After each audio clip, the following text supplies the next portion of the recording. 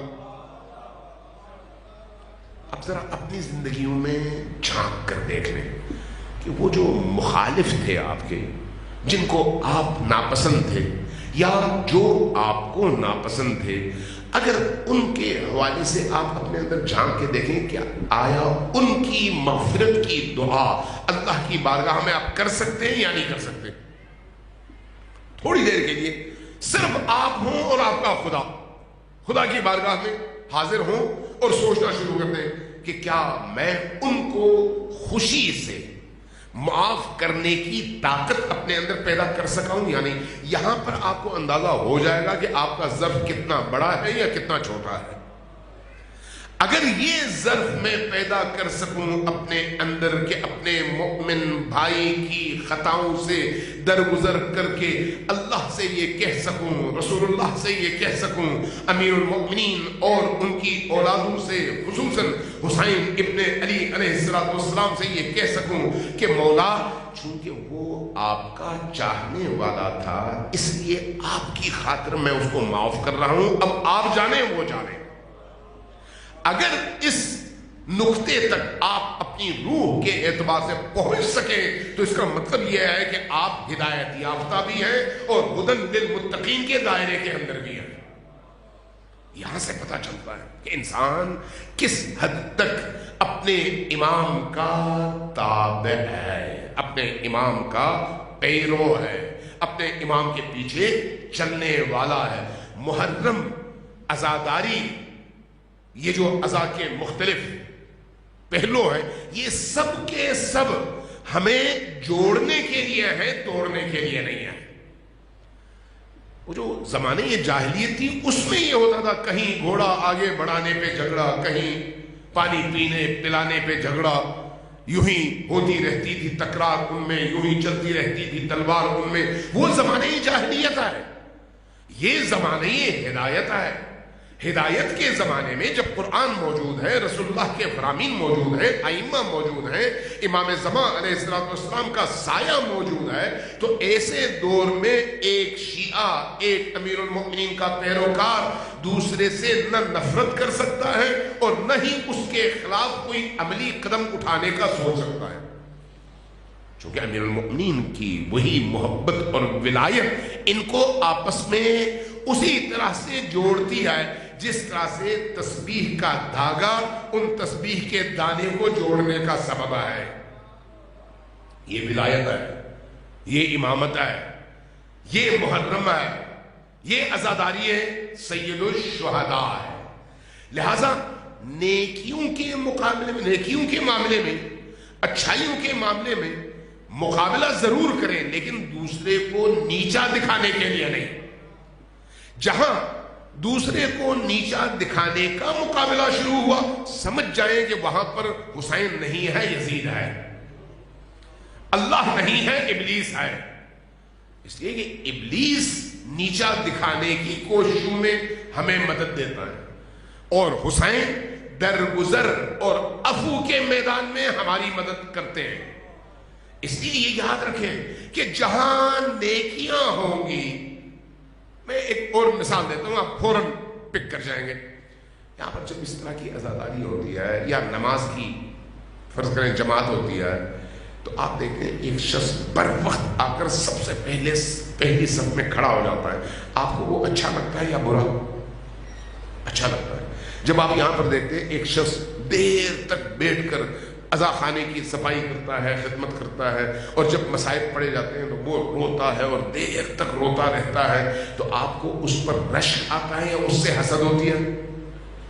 جی، کبھی حسد کا مادہ آپ نے اپنے اندر محسوس کیا؟ کیوں نہیں کیا؟ یقیناً نہیں کیا. اگر کوئی شخص نماز شب پڑھتا ہے، قرآن کی حزین تلاوت کرتا ہے، نیکیاں ہر جگہ بجا لاتا ہے، تو کبھی آپ نے اس کے حوالے سے اپنے اندر بغض اور کینہ محسوس کیا؟ نہیں. کیوں؟ اس لیے کہ وہ نیک اور نیکیوں کی راہ ہے.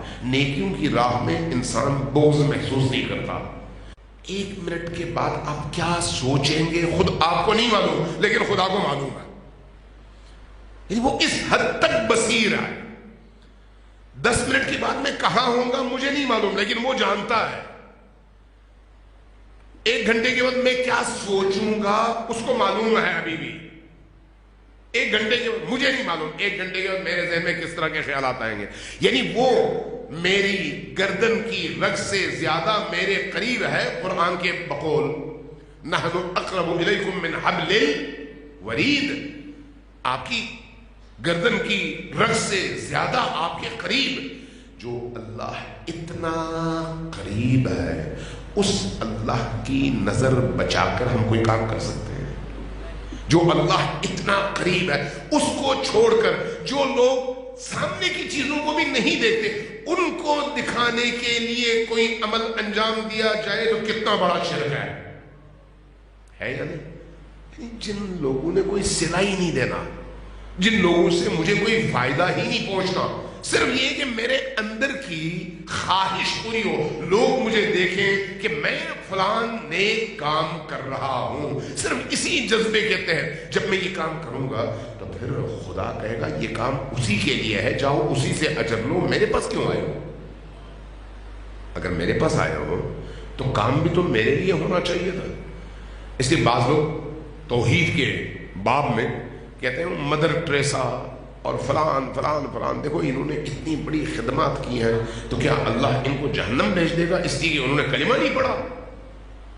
غور کیجئے، اللہ تبارک و تعالیٰ نے کسی بھی عمل کی قبولیت کی شرط یہ رکھی ہے کہ اللہ پر ایمان لانے کے بعد وہ عمل کیا جائے تو تب قبول آئے. اگر ایمان باللہ نہ ہو، یعنی ایک شخص کہتا ہے نہ کوئی جنت ہے نہ کوئی جہنم ہے نہ کوئی خدا ہے نہ کچھ اور، ہم بس ایسے ہی پیدا ہوئے اور مر کے ہم نے ختم ہونا ہے، اب اس کو کیوں یہ توقع ہونی چاہیے کہ وہ مرنے کے بعد اللہ اس کو اجر دے جب اس کا عقیدہ ہی نہیں ہے؟ اس لیے اللہ کے ہاں اجر کا تعلق انسان کے ایمان سے ہے. ایمان ہے تو اس سے توقع رکھو، ایمان نہیں ہے تو اس سے توقع بھی نہ رکھو. لہذا جب آپ کوئی کام کرتے ہیں، فرض کریں آپ گھر سے یہاں پر تبرک بنا کر نیاز بنا کر لے آئے، آپ کا نام نہیں لکھا ہوا، نام اس پہ نہیں لکھا ہوا، کسی نے باہر رکھ دیا، سب نے لیا اپنا اپنا حصہ اور چلے گئے، نہ آپ کا نام آیا نہ آپ کا کوئی تذکرہ ہوا. آپ کو تکلیف ہونی چاہیے، درد ہونا چاہیے؟ نہیں. کیوں؟ اس لیے کہ آپ نے جس کے لیے کیا تھا وہ دیکھ رہا ہے، وہ دیکھ رہا ہے. جب وہ دیکھ رہا ہے تو پھر ساری دنیا کی آنکھیں نابینا ہیں، کیا فرق پڑتا ہے؟ لیکن اگر میں ساری دنیا سے تعریفیں وصول کر لوں، میں نے مدر ٹریسا کی مثال دی، ساری دنیا تعریفیں کرے لیکن وہ کہے نہیں یہ میرا نہیں ہے اس لیے کہ میرے لیے نہیں ہے، تو پھر اس سارے عمل کا فائدہ کیا ہے؟ اس لیے یہ یاد رکھیے، جو بھی عمل کریں پہلے اس سے سودا کر لیں، اللہ سے. امام حسین علیہ السلام سے. یہیں پر اسی عزاداری میں جب آپ تشریف لاتے ہیں تو گھر سے نکلتے ہوئے مولا حسین کی بارگاہ میں ایک سلام کریں. سلام کرنے کے بعد عرض کریں کہ مولا آج میں آپ کی عزاداری میں جا رہا ہوں, میرے ہر قدم میں اخلاص کی توفیق مجھے چاہیے کہ میں کسی اور خیال سے نہ جاؤں, صرف آپ کے لیے جاؤں, آپ کے لیے بیٹھوں, آپ کے لیے گریہ کروں, آپ کے لیے سنوں اور آپ ہی کے لیے اٹھوں اور واپس گھر آؤں. یقین جانیں آپ کا گھر سے یہاں تک اور یہاں سے واپس گھر تک کا سارا سفر حسین ابن علی کی عبادت میں گزرے, اس لیے کہ آپ نے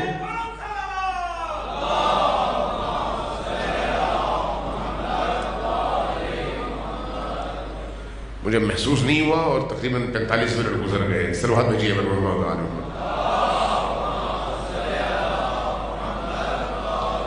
آپ تھک گئے ہوں گے. جو لوگ تھکے ہیں وہ ذرا سلوات بھیجیں.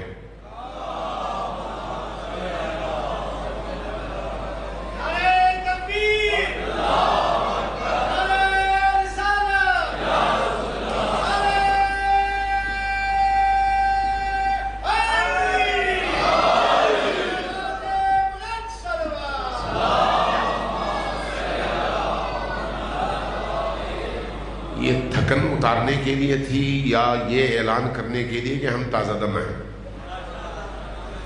جو لوگ تازہ دم ہیں وہ ذرا اونچی آواز سے سلوات بھیجیں.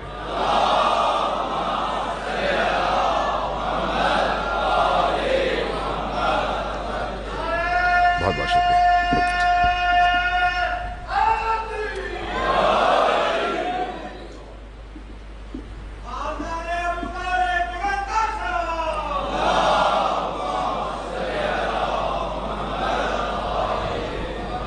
عزیزان گرامی, یہ عزاداری رسم نہیں ہے. ایک ایک آپ کی سانس جو آپ نے اس فضا میں لی ہے یہ آپ کی اخروی زندگی کے لیے سب سے بڑا انعام ہے. ایک سانس, صرف ایک سانس, ایک نفس چاہے کہ آپ کی زندگی حسین کی خدمت میں گزرے, چاہے کہ آپ کی زندگی حسین ابن علی کے عشق میں گزرے, چاہے کہ آپ کی زندگی حسین ابن علی کی ترویج میں گزرے. سب سے بڑی نعمت, سب سے بڑی نعمت. مرحومین کے لیے فاتحے کی بات سے شروع ہوئی تھی جو ہم یہاں تک پہنچے. میں اس حوالے سے ایک روایت نقل کر دوں اور اس کے بعد آج کی گفتگو ختم. ایک دفعہ پھر سلوات بھیجیے پر محمد و آل محمد.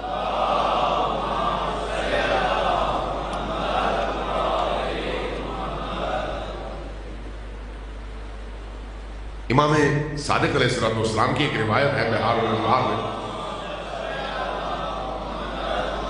عجیب و غریب روایت ہے, عجیب و غریب. فرمایا کہ جب تم اپنے کسی مرحوم کے لیے ایصال ثواب کرنا چاہو, ایصال ثواب, ہم عام طور پر ایک دفعہ سورہ حمد پڑھتے ہیں اور پھر 3 بار قل هو اللہ پڑھتے ہیں. اس کی وجہ کیا ہے؟ سورہ حمد ام الکتاب ہے, فاتحۃ الکتاب ہے, اور 3 سورہ اخلاص. ایک سورہ اخلاص کے بارے میں کہا گیا ہے کہ یہ قرآن کا 1/3 حصہ ہے. 3 بار جب آپ پڑھتے ہیں تو اس کا مطلب یہ ہے کہ آپ نے پورے قرآن کو پڑھنے کا ثواب حاصل کیا ہے. تو گویا آپ ایک دفعہ سورہ فاتحہ اور 3 بار سورہ اخلاص کے ذریعے سے جب آپ ایصال ثواب کرتے ہیں تو گویا آپ نے پورا قرآن پڑھ کر ایصال ثواب کیا ہے. اس لیے یہ کام آپ کرتے ہیں, یہ کام ضرور کریں, ضرور کریں. اس کے علاوہ بھی ایک کام ہمیں بتایا گیا ہے ائمہ کی طرف سے. امام صادق علیہ السلام نے فرمایا کہ جب کسی اپنے مرحوم کے لیے دعا کرنا چاہو تو ایک کام کرو. وہ کیا؟ ابتدا میں صلوات پڑھو اور اس کے بعد 3 بار سورہ اخلاص. صلوات میں کہہ رہا ہوں, روایت میں نہیں ہے. صلوات میں امیر المؤمنین علیہ السلام کی ایک روایت کو سامنے رکھتے ہوئے یہ بات کر رہا ہوں. 3 بار سورہ اخلاص پڑھو. یہ جو 3 بار سورہ اخلاص نہیں, آیت الکرسی پڑھو. 3 بار آیت الکرسی پڑھو. یہ جو 3 بار آیت الکرسی ہے, ہم یہاں پر بھی ہم بعض اوقات فرقہ واریت کا شکار ہو جاتے ہیں اور کہتے ہیں سنیوں کی آیت الکرسی اور ہے، شیعوں کی آیت الکرسی اور ہے، جبکہ ایسی کوئی بات نہیں ہے. آیت الکرسی ہے. ہم بعض اوقات ہم فیہا خالدون تک کو آیت الکرسی سمجھتے ہیں، ایسا نہیں ہے. آیت الکرسی اللہ لا الہ الا هو الحی القیوم سے وہو العلی العظیم تک ہے. وہو العلی العظیم پر آیت الکرسی ختم ہو جاتے ہیں. آیت کا مطلب ہے ایک آیت، آیات کا مطلب ہے کئی آیتیں. تو آیت الکرسی ختم ہوتی ہے کہاں پر؟ وہو العلی العظیم پر. اس کے بعد لا اکراہ فی الدین قد تبین الرشد من الغی فمن یکفر بالطاغوت ویؤمن باللہ فقد استمسک بالعروۃ الوثقی الی خالدون. یہ جو دو آیتیں ہیں یہ آیت الکرسی سے ماورا ایکسٹرا ہے. بعض روایات میں بعض اعمال کے لیے کہا گیا ہے کہ آپ آیت الکرسی اور اس کے بعد کی دو آیتیں پڑھیں تو وہ دو آیتیں ختم ہوتی ہیں ہم فیہا خالدون پر. ورنہ جب کہا جائے آیت الکرسی تو وہ وہو العلی العظیم پر آیت الکرسی ختم ہو جاتی ہے.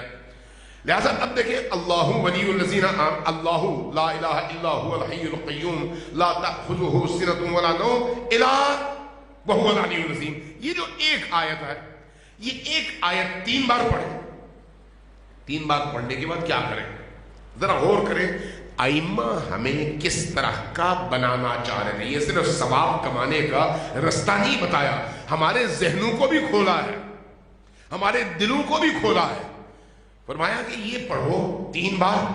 پڑھنے کے بعد نیت کرو حضرت آدم سے لے کر اب تک اس موقع تک، اس وقت فرض کریں رات کے 11 بجے، اس موقع تک حضرت آدم سے لے کر اب تک جتنے بھی اہل ایمان، اہل دین، اہل اسلام دنیا سے گزر چکے ان سب کے لیے ایصال کر دو.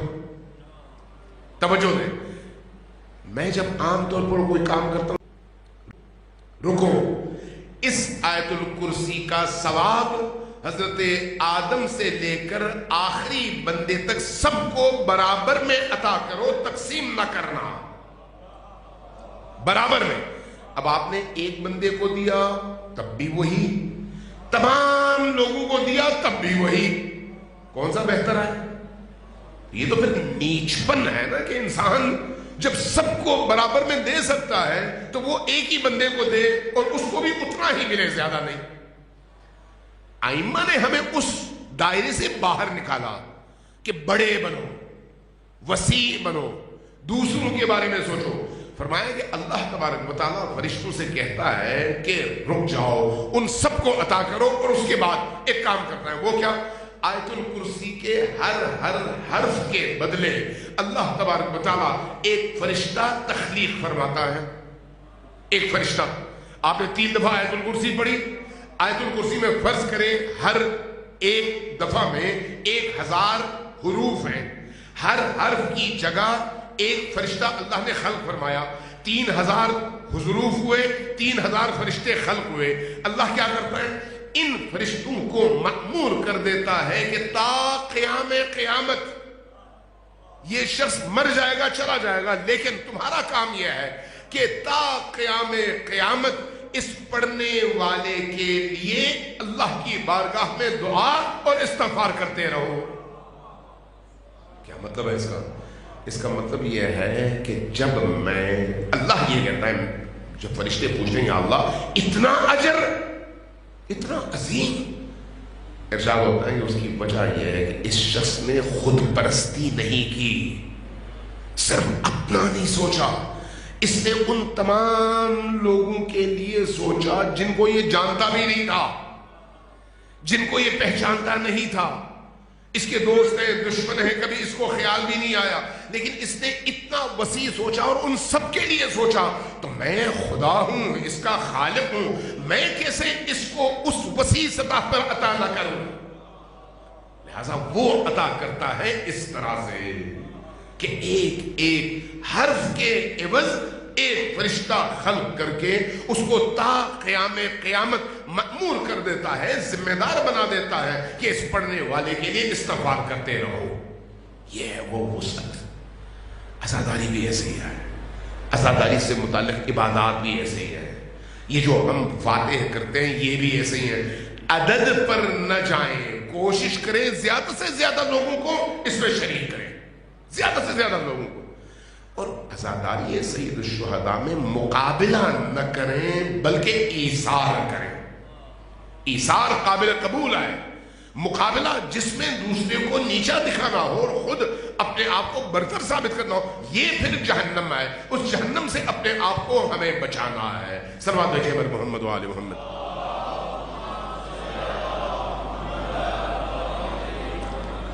ذرا دیکھیے حضرت زہرا سلام اللہ علیہا، بی بی دو عالم عبادت میں مصروف تھی. امام حسن اور امام حسین چھوٹے بچے ہیں، زیادہ سے زیادہ ان کی عمریں 3 سے 4 سال، زیادہ سے زیادہ. دونوں بچے دیکھ رہے ہیں کہ حضرت زہرا سلام اللہ علیہا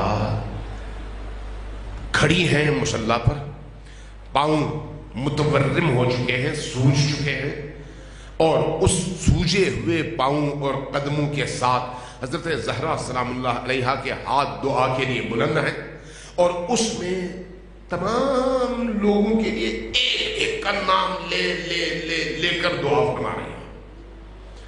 امام حسن فرماتے ہیں روایت میں کہ میں نے پوچھا اماں آپ نے یہ ساری دعائیں دوسروں کے لیے کی، ہمارے لیے کوئی دعا نہیں کی؟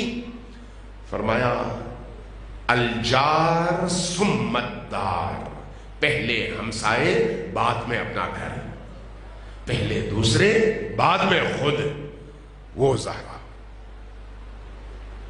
وہ بی بی دو عالم، وہ جو تمام کائنات کے لیے سوچا کرتی تھی، وہ جو سب کا دکھ بانٹتی تھی، اور وہ جو سب کو دکھوں سے نکالنا چاہتی تھی، وہ جو سب کا درد اپنے سینے میں پالتی تھی.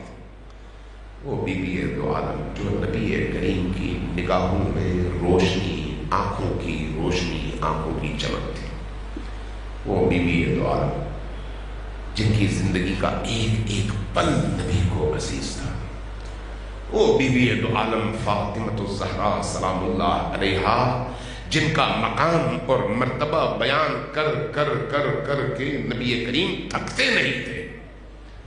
اس بی بی کو جنہوں نے امت کے لیے سوچا، جنہوں نے حسین جیسا بیٹا پال کر دیا، جنہوں نے حسن جیسا بیٹا پال کر دیا، جن کی آغوش سے نکلنے والے وہ تاجداران امامت ہیں جو پوری دنیا کے مالک ہیں. اس بی بی کے ساتھ کیا ہوا؟ اس بی بی کے ساتھ کس طرح کے مظالم ڈالے گئے؟ اس بی بی کے ساتھ کس طرح کا ستم روا رکھا گیا؟ آپ سوچ سکتے ہیں وہ بی بی جن کے دروازے پر فرشتہ جب آتا تو اجازت لیے بغیر اندر داخل نہ ہوتا، وہی دروازہ نبی کے بعد جلا دیا گیا. آپ تصور کر سکتے ہیں کہ جب خود نبی کریم دنیا سے جا رہے تھے تو نبی کریم کا سر اقدس علی کے سینے پر تھا اور دونوں فاطمہ کے گھر میں تھے. تو اس کیفیت میں دروازے پر دستک ہوئی، فاطمہ بیٹھی رہی، نہیں گئی. نبی نے پوچھا کہ بیٹی فاطمہ دروازے پر دستک ہو رہی ہے؟ فرمایا نہیں، کوئی بھی ہو، میں چاہتی ہوں آپ کے ساتھ رہوں، آپ کے ساتھ بیٹھوں، یہ لمحات میرے لیے قیمتی ہیں. تب نبی کریم نے فرمایا بیٹی تمہیں نہیں معلوم دروازے پر کون ہے؟ دروازے پر فرشتے اجل ہے، لیکن بیٹا یاد رکھو کہ یہ فرشتے اجل کسی کے دروازے پر اجازت لینے نہیں آتا، یہ تم ہو جس سے اجازت مانگ رہا ہے. یہ وہ دروازہ، اور اس دروازے کو جلا دیا گیا، اس دروازے کو جلا دیا گیا. یہ بیٹی کون سی بیٹی ہے؟ یہ وہ بیٹی ہے جس کے بارے میں خود نبی کریم نے فرمایا کہ سیدتو نساء اہل الجنہ، مریم کی بھی سردار یہ ہیں، آسیہ کی بھی سردار یہ ہیں، حوا کی بھی سردار یہ ہیں، ہاجرہ کی بھی سردار یہ ہیں. جنت کی جتنی عورتیں ہیں ان سب کی سردار یہ خاتون ہے. لیکن اس خاتون کا رونا بھی امت سے برداشت نہ ہوا، اور جب وہ روتی تھیں تو علی کے دروازے پر آتے تھے اور کہتے تھے یا علی اپنی زوجہ سے کہیے یا یہ دن میں رویا کرے یا یہ رات میں رویا کرے. اس لیے کہ ہماری نیند حرام ہو گئی ہے، نہ ہم دن میں سو سکتے ہیں اور نہ رات میں سو سکتے ہیں۔ وہ فاطمہ الزہرا جن کی زندگی کے باقی ایام اس طرح سے گزرے کہ نبی کے بعد وہی بی بی بار بار فرماتی تھی کہ مجھ فاطمہ پر اتنی مصیبتیں گزر گئیں، اتنی مصیبتیں ڈالی گئیں کہ اگر یہ مصیبتیں دن کی روشنی پر پڑتی تو دن کی روشنی رات کی تاریکی میں تبدیل ہو جاتی۔ وہ فاطمہ اسماء بنت امیس کہتی ہیں کہ ایک وقت آیا، میں نے دیکھا فاطمہ آج بڑی تازہ دم ہے۔ میں نے پوچھا بی بی آج آپ تازہ دم ہے، آپ کی طبیعت بہتر ہے؟ فرمایا نہیں اسماء، طبیعت بہتر نہیں ہے، لیکن ایک خوشی ہے کہ آج اس دنیا کے غموں سے میرے چھٹکارے کا دن ہے اور میں بابا کی بارگاہ میں حاضر ہو رہی ہوں۔ وہ فاطمہ جن کی عمر صرف 18 برس تھی اور اس حد تک دنیا کی مصیبتیں انہوں نے جھیل لی کہ اس 18 برس کی عمر میں بال سفید ہو گئے اور موت کی تمنا کر رہی تھی کہ کسی طرح سے موت آئے اور میں بابا کی خدمت میں حاضر ہو جاؤں۔ وہ فاطمہ الزہرا فرماتی ہے، اسماء بنت امیس فرماتی ہیں کہ جب انہوں نے یہ فرمایا تو مجھ سے فرمایا کہ میں خود نہا دھو کر ان بچوں کو نہلاؤں، نئے کپڑے پہنا دوں، میں چلی جاؤں گی حجرے میں۔ جب میں چلی جاؤں تو اس کے بعد کچھ دیر بعد دستک دینا، اگر آواز آئے تو ٹھیک، نہ آئے تو سمجھ جانا کہ میں اپنے بابا کی بارگاہ میں حاضر ہو گئی۔ اسماء کہتی ہیں یہ بچے حسن، حسین، زینب، کلثوم، یہ بچے میری آغوش میں تھے، میرے ارد گرد تھے، میں ان کے سر کو اپنے سینے سے لگائے بیٹھی تھی، لیکن مضطرب تھی کہ نبی کی بیٹی کا آخری وقت ہے۔ اور اس کیفیت میں اچانک میں اٹھی اور جا کر میں نے جب دستک دی، جواب نہ آیا تو میں نے حسن اور حسین کو خادم کے ساتھ بھجوا دیا مسجد میں کہ بچوں جاؤ علی کو خبر کر دو۔ جیسے ہی علی کی بارگاہ میں حسن اور حسین پہنچے نا تو امام حسن کے حوالے سے روایت ہے کہ بابا کو مخاطب کیا اور عرض کیا یا ابانا قد ماتت امنا، بابا جان ہماری والدہ مر گئی۔ جیسے یہ جملہ سنا، تاریخ کہتی ہے، حدیث کہتی ہے کہ علی ایک دفعہ زمین سے اٹھے، پھر اس کے بعد اس طرح سے زمین پر گرے کہ اٹھ نہ سکے۔ علی کی ایک چیخ نکلی، وہ علی جس نے در خیبر کو آسانی سے اکھاڑا تھا، آج زہرا کی جدائی میں یوں زمین بوس ہو گئے۔ اس کیفیت میں علی کو سہارا دیا گیا اور لایا گیا گھر میں۔ جیسے ہی گھر پہنچے، اپنی زوجہ کے سرحانے پہنچے، تاریخ کہتی ہے کہ جب علی فاطمہ کے سرحانے پہنچے، سرحانے پہنچنے کے بعد آواز دی فاطمہ، فاطمہ، جواب نہ ملا۔ جب جواب نہ ملا تو علی کا دل، علی کا کلیجہ کیا حال ہوا ہوگا۔ علی ایک دفعہ پھٹ پڑے، چیخے، روئے، روتے ہوئے کہنے لگے فاطمہ میں علی ہوں، مجھے جواب تو دو۔ جیسے یہ آواز بلند ہوئی، حدیث کہتی ہے کہ فاطمہ نے آنکھیں کھولی، علی کی طرف دیکھا، دیکھنے کے بعد اپنی وصیتیں فرمائی۔ کیا خیال ہے فاطمہ نے کیا وصیت کی ہوگی؟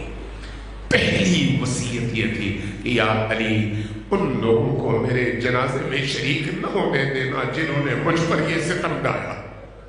یا علی سب کے جنازے دن میں اٹھتے ہیں، لیکن اے علی میرا جنازہ رات کی تاریکی میں اٹھنا۔ اے علی سب کی قبریں بنتی ہیں، لیکن میری قبر اس طرح سے بنانا کہ دوسروں کو پتہ نہ چلے کہ نبی کی اکلوتی بیٹی کہاں پر دفن ہے۔ اس کیفیت میں وصیتیں کی اور اس کے بعد اللہ کی بارگاہ میں حاضر ہو گئی۔ علی روتے تھے۔ اسماء کہتی ہیں کہ میں نے دیکھا علی ان چھوٹے چھوٹے بچوں کو مخاطب کرتے ہوئے کہہ رہے ہیں بچوں تمہاری والدہ کی وصیت کے مطابق ہم نے کرنا ہے، اس لیے رونا، لیکن ذرا آہستہ، اس طرح سے رونا کہ باہر آواز نہ جائے۔ آپ سوچ سکتے ہیں ان چھوٹے چھوٹے بچوں نے کس طرح سے سسک سسک کر اپنی والدہ کا ماتم کیا ہوگا۔